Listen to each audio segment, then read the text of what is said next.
Okay, so I'm going to go through a Sandbox challenge today, and then I'm going to go right into explaining the assignment because Module 8 is covered today. Module 9 will be covered on Thursday. And what I want to tell you right off the bat is that Module 9 does not have its own assignment. Module 8 has an assignment that is among the more difficult in this class for people to grasp. Module 9 will help with processing the difficulty of Module 8. Module 8 isn't difficult from the standpoint of Python programming. It's a difficult logic problem. And logic problems are one of my favorite things about programming, I'm not going to lie. It takes a special kind of twistedness to enjoy them the way I do. But untangling the logic of figuring out Module 8 is what stumps people. And so Module 9 is algorithmic thinking, which is a pattern of problem solving that we use in computer science. So we'll actually take what we learn in Module 9 and apply it back to Module 8. So we'll actually keep talking about Module 8 this whole week, or the assignment for Module 8 this whole week, even though we're going to move our focus from string processing to algorithmic thinking. It will help quite a bit. So if you try the assignment or Module 8, or if it's just super overwhelming for you, just know that we're coming up on Module 9, which should be helpful. So maybe today you want to spend some time with the Sandbox challenge, just sort of beefing up your skills on text processing so that as we get into Module 9, you can come back and tackle that assignment 8. So this is my Sandbox challenge for today. I have taken two great pieces of literature. One, the inaugural address from Abraham Lincoln that's written on the walls of the Lincoln Memorial. The other, a song that you may have heard of by somebody who's virtually anonymous, Taylor Swift. So I've taken the lyrics to both her song and the inaugural address, and I've put them in a Python file assigned to variables. So I have str Lincoln, str Swift, and I've got the full text. His has fewer line breaks because hers is a lyric and his is, well, just basically a speech that he gave when he was elected president the second time. So that's why they look different. But they are both very long pieces of writing, and we don't really need to care what's in them so much because we're going to do some analysis on that. But we have two variables now that are both strings of considerable length. And basically what we want to do is we want to do some text analysis. We want to do a Taylor Swift versus Abraham Lincoln comparison, maybe to find out who's smarter or whose writing is more sophisticated. So here's some things that we want to maybe think about. We want to figure, can you figure out how many words are here? Can you figure out the average word length? I showed you how to do that, so hopefully you can. Can you count the punctuation? Can you count how many unique words? So word variety is something we use to judge writing sometimes. Like somebody who's a good writer uses a wider variety of words over somebody who's maybe a simpler writer. What words are common to both? That might be interesting. What things are Taylor Swift and Abraham Lincoln both writing about? I don't think Taylor Swift writes too much about slavery, but we could find that out probably pretty easy. Other analysis, what other analysis can you think of to do there? So there might be some other ways. How would you judge whether something is an interesting piece of writing or an intelligent piece of writing or something? What are the measures that you would use if you were reading those things? And how could you programmatically find something that would do both? Now, this is also really good practice for creating functions because you're going to want to run the same function on both things. It's a lot easier to create a function that does both.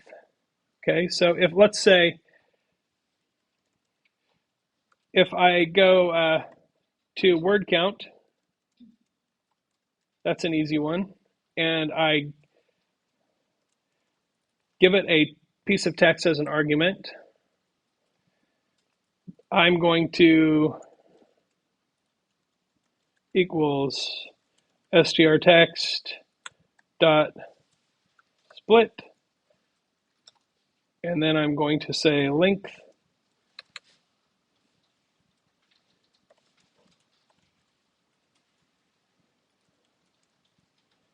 AR text. And then I'm going to say return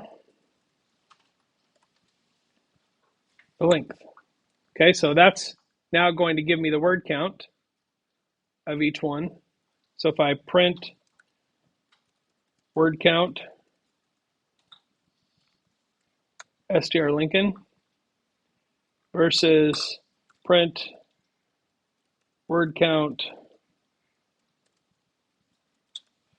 str Swift. Oh, I have to run the correct program, otherwise it just says Bakersfield College. So there we go. So now I get Lincoln has a total of 707 words. Swift has 337 words. Okay, so one's longer than the other. I could create a function that gives me the average of the average word length, right? df word length, and I'm going to say str text. Now, one of the things I need for word length is the word count, right? Because I'm going to take the total length of this and divide it by the word count. So I'm just going to use my word count function in this. Int, or that's going to be a float because it's a average is equal to, right, the total length. So I'm going to say the length of str text, and I'm going to divide that by the word count of str text. So what I'm doing here is I'm passing whatever gets put here, I'm pass it back to this function, and this function is going to return a number that is then used in this formula. So I'm nesting my formulas here because, you know, if you don't have to do extra work, why would you do extra work? Return FL average. So average word length, let's see. Who has the longer words?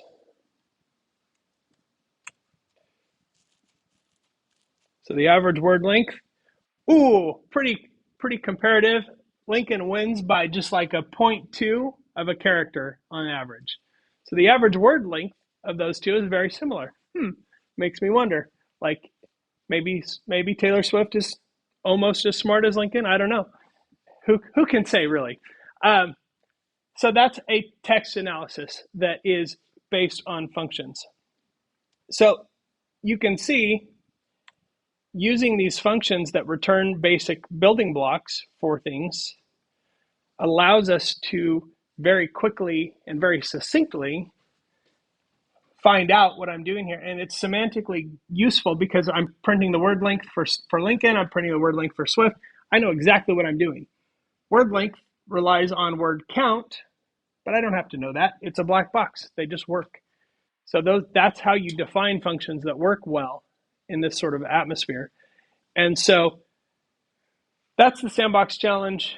It is not for a grade, but it is good practice, and it's something that you can tackle as a practice my string processing sort of assignment, or not an assignment, but a challenge. And if you feel really comfortable with that, then maybe you'll want to go on to A8. I'm going to explain it today, but I don't have any expectation that everybody will complete this today because we're gonna come back after we talk through some of the algorithmic thinking and see how we want to tackle this.